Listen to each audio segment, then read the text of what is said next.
Michael, thanks for being here. I know the audience is excited, and I'm a big fan of your work, and so I'm excited for this conversation. Appreciate your time. Thanks for having me, Sean. Looking forward to it. So it was interesting yesterday on the show. Uh, on Thursdays, have a panel discussion, and out of nowhere, we started talking about how to deal with the Epstein issue, how the Trump campaign could deal with it, because it just won't go away. And part of my issue or my suggestion was get it all out there. They've tried different iterations, but maybe put a press conference together, have Pam Bondi, Todd Blanche, the Deputy Attorney General, Kash Patel, Dan Bongino, Harmeet Dillon, Ed Martin, whatever. Get everybody in one place and say, look, here's what we have, here's what we don't have. And Larry O'Connor was on the panel yesterday and he said, we should do a Twitter file dump the way that like Michael Shellenberger covered that instance where Elon got together these credible individuals, put it all out there, let them kind of take a shot. And I thought to myself, wow, I'm going to have him on tomorrow. So let me get his take. So one, tactically speaking, as a guy who went through that process, since Larry O'Connor name checked you, would you think that is a good idea, whether you were one of the folks who got to do it again or not? But like tactically speaking, was that a good idea? Oh, I mean, yeah. I mean, of course, I want huge transparency, and Article 2 of the Constitution requires that transparency be provided to Congress. Congress is being denied its ability to do proper oversight over the intelligence community, and Well, not no, I'm just on sorry. This is just the Epstein for now. I want to get to the yeah, DNI part, but yeah. with Epstein, because I do want to get your take on that too. But if we can just lead into this with the Epstein issue. Let's Yeah. start with that. Yeah, I mean, look, we would love access to all of the Epstein files. There were, according to the Attorney General, there's a truckload of them.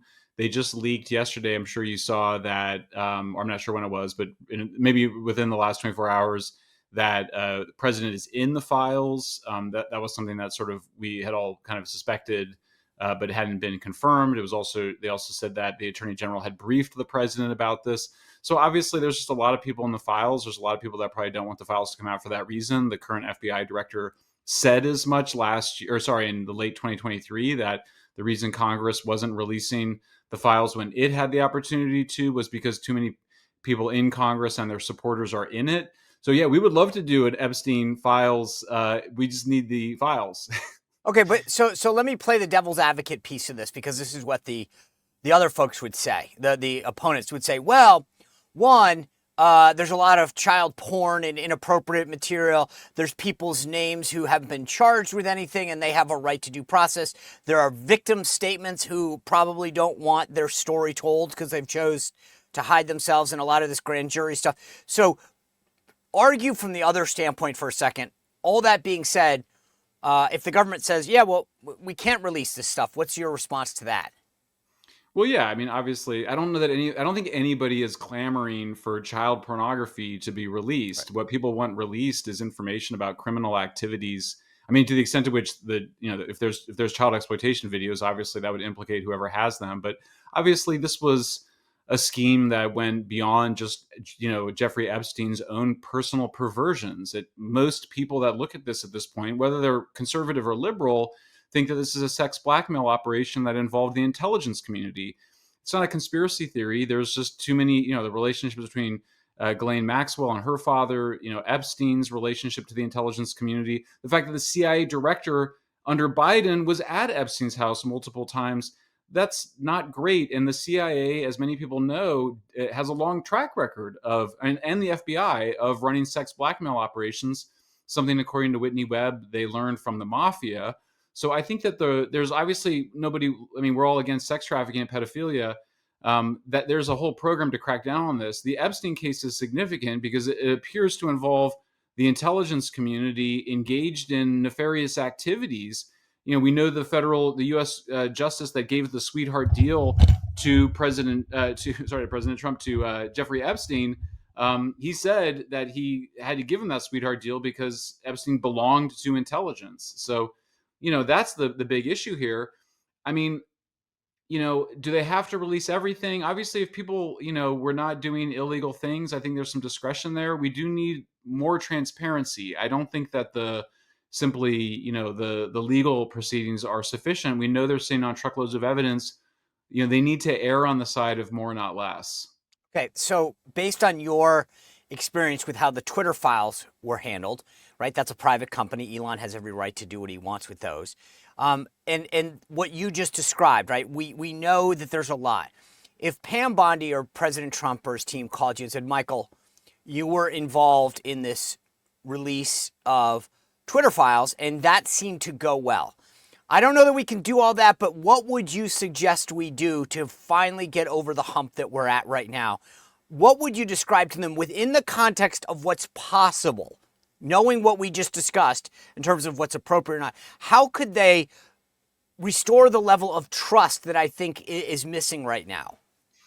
Well, there's a lot that they should be doing. I mean, I think it's also important to understand that the context is that that we weren't getting a lot of transparency and disclosure, much less intelligence community reform before the Epstein files. So if it had been the situation where we feel like, for example, CIA hasn't cleaned house, they still have the people that wrote this really fraudulent intelligence community assessment about Russian interference in the 2016 elections, those people are still at CIA. We haven't seen church committee type hearings like we had in 1975 that led to intelligence community reform. It just appears the Trump administration is happy to just take over the intelligence community, I should say, with some important exceptions, such as the DNI Tulsi Gabbard releasing more documents. But I mean, the Epstein, it's like in some ways it was the straw that broke the camel's back, because we haven't really gotten any of the transparency or reform of the intelligence community that we wanted. Now, I will say just, the Twitter files was such an extraordinary thing because literally there were no limits placed on what we could get. He is really a wild man in terms of everything, including transparency. We were able to just get whatever we wanted. If they were to invite me in and say, look, you can come in, but we're not necessarily going to let you release things, of course, I would say, yeah, I want to go in there. And then I think it's just a question. Like, if you look at something and you're like, look, the public really needs to know this, the administration's like, you can't release it, I'd probably just be like, okay, I can't participate anymore, because I don't want to. If you misrepresent the documentation, then you are potentially participating in government misinformation. I'd rather them know that they're hiding those secrets than participate in some sort of strategic release of documents that would leave people with the wrong impression. Yeah, so this is where, again, I kind of am like a little bit of everything, right? So whether it's inviting people in as they did with Twitter or having a press conference, my thought is this: you go out and you go, okay, guys, look, here are the documents. These documents over here are inappropriate child porn, unconsensual activity. Like, we cannot show. Okay, so here's pile one. Pile two is victim statements. Pile three is this, and then here's what we can show you. I think what's missing is that they're just saying it doesn't exist, and we know it exists. But I want, to your point, like, let some people in and go, yeah, I saw it. It's gross. It's bad. I agree that because it's inappropriate and sexual in nature or involving minors, I can tell you it exists, and I can tell you it's not there. But they're not allowing a deeper understanding. They're just saying, take our word for it. And based on everything else, as you alluded to, no one has a degree of trust that that's what's actually happening. And that's why I believe they need to open up the hood a little to say, hey, I can't necessarily give you this, but I want to show you the kind of things that I'm talking about. When I say it's gross, this is what I'm saying. You can't report on it, but I'm going to show you it exists. That's where I think they would win back a lot of trust, is that people would go, I get it. It was gross. It's inappropriate. I agreed not to report on it, but they're not lying when they say that that's 70% of what we have. And another 20 is victim statements. They're right. They're there. And I realize legally, for a million reasons, that we can't release them. But then there's these other documents. But they're trying to pretend, and this is where I think you can't be transparent on a bunch of things and then not here. Yeah, I mean, I think that you're asking a really interesting question, which is sort of like, how do you serve the public interest in this case, and where might you need to protect private interests? I think that it's important to remember that the Attorney General only suggested that really what they were looking at was just Jeffrey Epstein's private porn collection very recently. Before that, she had said there was truckloads of information, the files are on my desk. There was no sense in which we were just talking about one guy's laptop. That's absurd. We have all these reports of FBI coming out of there with multiple CDs of photographs and video evidence. I would say this. I think that a lot of people will disagree with me, on it. But I think that the public's interest is in really understanding the role of the intelligence community, and that there's a whole because there's a lot of we know that in the Epstein case, there's a lot of disagreement about obviously people have made claims often to potentially get a financial settlement that we don't think were true, and I don't want to cast aspersions on anybody, but Alan Dershowitz says he was falsely accused, for example, and I have no evidence to the contrary. I don't think anybody does. I would be happy to, and again, I think people are not going to like this. I would just bracket all that. Like I would go, okay, fine. We're not going to mess with the people that were potentially entrapped by any of this. But if the intelligence community is engaged in sex blackmail, that is extremely serious and needs to stop. I just think like we don't want to do torture, for a variety of reasons. We put limits on what our intelligence community does. They should not be doing sex blackmail operations. We need to know that that will never happen again, much less happening with you could argue that there may be a case in some situations in different parts of the world, certainly not in the United States of America, certainly not in Manhattan. That's just insane. Yeah, this is where I think this issue is different, and I think you've put your finger on it. That it allowing people to see underneath the tent isn't just like here are all the Epstein files. There are things that we probably don't want people to know about how our government operated with respect to Epstein. And by revealing this, you're going to show a lot of stuff that people are going to be outraged because it's going to ask further questions. Are you still doing it? All the things that you just said, Michael. The immediate question is when did this stop? Are all of these people culpable in some way and going to be punished? And I don't think that there's a lot of people that want that released. Yeah, no, I mean, look, totally. I mean, if you just to affirm that, just go watch Bill Gates's interview with PBS, where when he's asked about Epstein, he goes, "Well, he's dead now," and it's really quite disturbing to see that kind of the way he talks about it. I think there's some very powerful people there with Epstein. Obviously, there's some very powerful people that clearly did not engage in any sexual activity. I mean, Stephen Hawking, for example, is like disabled. Like we don't like. There's no reason to think there was something there. I certainly know other people that had been interacting with Epstein who I'm confident there was no, pedophilia or nasty business. Epstein touched a lot of different people, was in a lot of different circles, but it's really this role of the intelligence community, and that's why I know you don't want to expand the conversation yet, but I do think. No, I do. Please expand. I would just say I would be much more. And again, people might disagree. I mean, I've personally pulled, a teenage girl off the street who was being sex trafficked through my journalism in San Francisco. We reported on the grooming gangs in Britain. I'm 100% advocate of cracking down on that.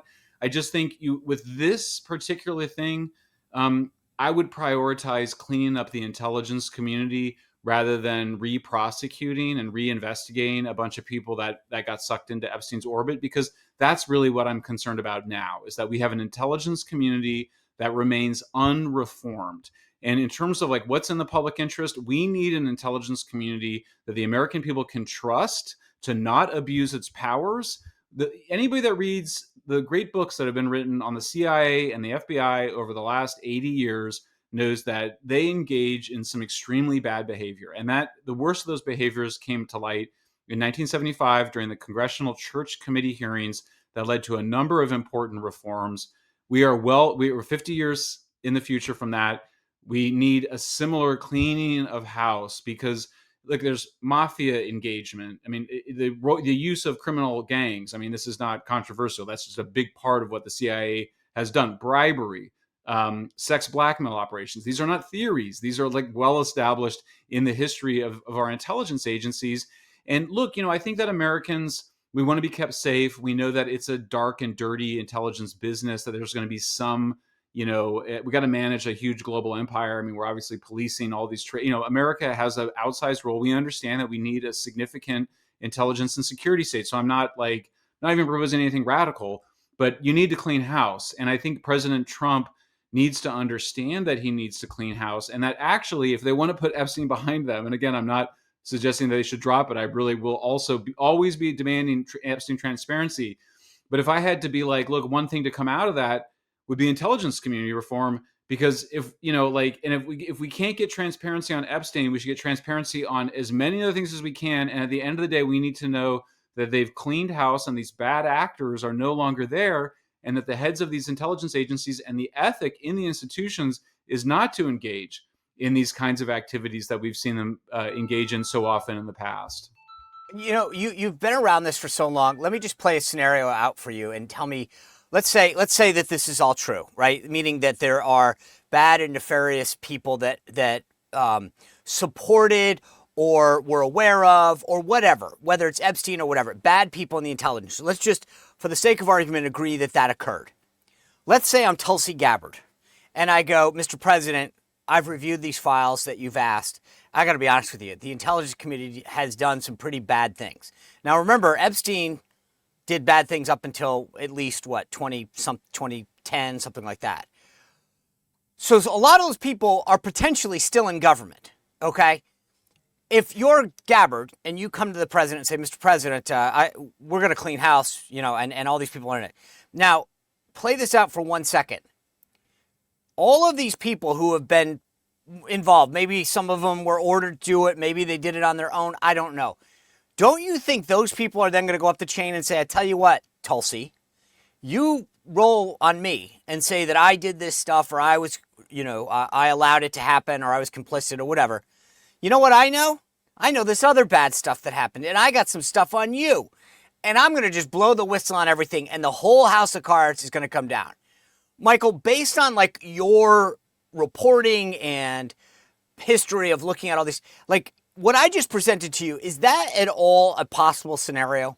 Yes, I think that's the likeliest scenario that I Well, can't doesn't this make prove, sense then? Michael, but this is what suspect. worries me though, is that this is like they basically go, I mean, this is, you brought up the mafia and all this stuff and it goes, oh yeah, you rat on me, Joey? I'm going to tell all the cops that I have in my back pocket, the mayor, I got the mayor and da-da-da-da. And this is where I worry that why this instance is such an outlier is what you're actually saying, is that there's a lot of people that are saying, you come after me, I'm coming after you, and I'm coming after him, and I'm coming after her, and the whole thing's getting burned down. Yeah, I mean, look, I think that if the Democrats, I mean, you have to ask if Trump is in the Epstein files in a really bad way, why would the Democrats not use that Yes. when Biden was in power? And like kind of the obvious answer is because that would have knocked is that I think that your language of a house of cards potentially points to, which is just that there are people in those files on both Democrat and Republican sides. And I think this is why, in some ways, this issue is a bipartisan issue. With the left, I think, in the last like few days, finally being like, oh, maybe there's an opportunity for here to go after Trump. It took them a while because they had spent so many years saying that Epstein was a conspiracy theory, and now they're like, oh, really? We need transparency. So, like I said, I think that may very well be the case, and I have very low expectations of what my opinion, of whatever opinion I have will have on the Trump administration. But to the extent to which, if I were them, if I were putting myself in their position, and if Epstein were, something that really they weren't going to go there, and it sure looks like that. I mean, I have very low expectations of whatever it is they say they're going to put out, and I don't think it's going to satisfy many people. I would do all this other stuff. I mean, it's like if the Epstein thing were happening in a vacuum and they were firing bad actors out of the Central Intelligence Agency. They were announcing that they were not going to do sex blackmail operations ever again, or that they were going to crack down on sex blackmail operations, that they weren't going to, but we have this is an agency that got, particularly CIA, because we kind of go intelligence community, but look, the CIA is, kind of first among equals. I mean, they're not even equals, but a distant second place. CIA, look, they fraudulent intelligence that led to the invasion of Iraq. That's just shockingly bad. Torture overseen by the CIA. And then we now have this, we now know that the entire Russiagate was not just like an exaggeration or playing up some information. It was kind of fabricated whole cloth, apparently, as a projection and defense mechanism, because the Hillary campaign was concerned with Trump using her close ties to Russia against her. And now we have this overwhelming amount of evidence that the former CIA director really just completely fabricated the Russiagate hoax whole cloth, involves the FBI. We don't know. I mean, Obama obviously is ultimately responsible, and he's the person that the president and the director of national intelligence have been focused on. But, look, Trump controls the CIA. Ratcliffe was a good actor in the first Trump administration. Where's the cleaning of house? Where's the reforms? Like, we're not seeing any of it, and we're not seeing the president even call for that. And, look, I think I'm not going to say that was a huge part of the reason Trump was elected, but certainly I think there was a lot of Americans that were quite concerned about the abuses of power by the intelligence community. And kind of for the first time, at least in the last 80 years, you saw, at least as many, Republicans, if not more Republicans than Democrats, concerned about the weaponization of the intelligence community and the so-called deep state on Russiagate, Hunter Biden, COVID origins. Like, what were they doing, in that biolab in China? We know that it was also, these things are all dual use, and that it was also to protect against bioweapons. So where are we at, guys? Like, we just haven't seen it. We did see some good document released by Tulsi Gabbard this week, but I just think they are not. I would give them a 5 at best out of 10 on transparency. And at this point, frankly, maybe a 1 or 2 on intelligence community reform, just because of Tulsi Gabbard. She's the only, really the person in the administration that was most committed to reform, and is obviously somebody that came from outside the Republican Party, and I think carries that torch. But Ratcliffe has got to be a part of that reform, and the president's got to be demanding it. Well, if you enjoyed this content, make sure to like this video, subscribe, and click the notification bell to get more.